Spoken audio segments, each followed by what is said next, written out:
அன்பார்ந்தவர்களே, புத்தகங்களே நமக்கு நல்ல தோழர்கள். நம்முடைய தனிமையை போக்குவதோடு நமக்கு வேண்டிய அனைத்தையும் தருவன புத்தகங்கள். புத்தகங்களை படிக்கிற போது நம்மையும் வெல்லலாம், இந்த உலகத்தையும் வெல்லலாம். பிரான்ஸ் நாட்டின் மாமன்னராக விளங்கிய நெப்போலியன் ஏழை குடும்பத்தில் பிறந்தவர். அவருக்கு 9 வயது ஆனபோது அவருடைய பெற்றோர்கள் அவரை இராணுவ பள்ளியில் சேர்த்தார்கள். ஏழ்மை சூழலில் இருந்து படிக்க வந்திருந்த அவருடைய உருவம், உடை, பழக்க வழக்கங்கள், தெளிவற்ற உச்சரிப்பு இவையெல்லாம் சக மாணவர்களுக்கு வித்தியாசமாக தெரிந்தது. நெப்போலியனை எப்பொழுதும் அவர்கள் கேலி செய்து கொண்டிருப்பார்கள். 10 வயது கூட நிரம்பாத பெற்றோரையும் உடன் பிறந்தவர்களையும் பிரிந்து தனியாக படிக்க வந்த நெப்போலியனுக்கு மற்ற மாணவர்களால் ஏற்பட்ட தொல்லைகள் மன அமைதியை குலைத்தன. ஒரு கட்டத்தில் பொறுமை இழந்து அந்த இராணுவ பள்ளியை விட்டு வெளியேறி விடலாம் என்று நெப்போலியன் முடிவெடுத்தார். தனது தந்தைக்கு நீண்டதொரு கடிதம் எழுதி அனுப்பி வைத்தார். ஆனால் அவரது தந்தையோ அந்த பள்ளியிலேயே தொடர்ந்து படிக்கும்படி புத்திமதி கூறி மீண்டுமாக கடிதம் எழுதினார்.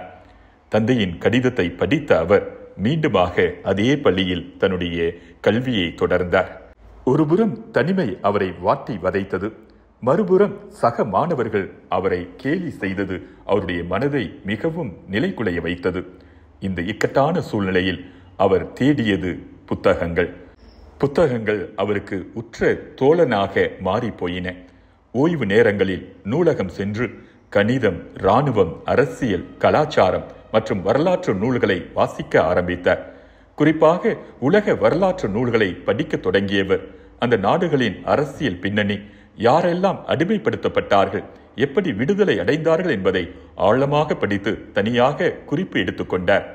அத்துடன் உலக வரைபடத்தை வைத்துக்கொண்டு எந்த நாட்டிற்கு எப்படி செல்ல வேண்டும், கடல் வழி, தரை வழியாக எங்கனம் அந்த நாடுகளுக்குள் நுழைவது என்பதையெல்லாம் துல்லியமாக அறிந்து வைத்தார்.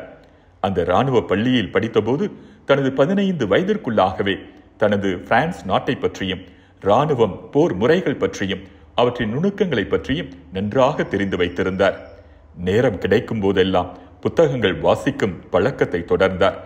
சாகும் வரை நெப்போலியனுக்கு நல்ல நண்பனாக இருந்தது அவர் படித்த புத்தகங்கள் தான். புத்தகங்களை படிப்போம், நம்மை வெல்வோம், உலகத்தையும் வெல்வோம்.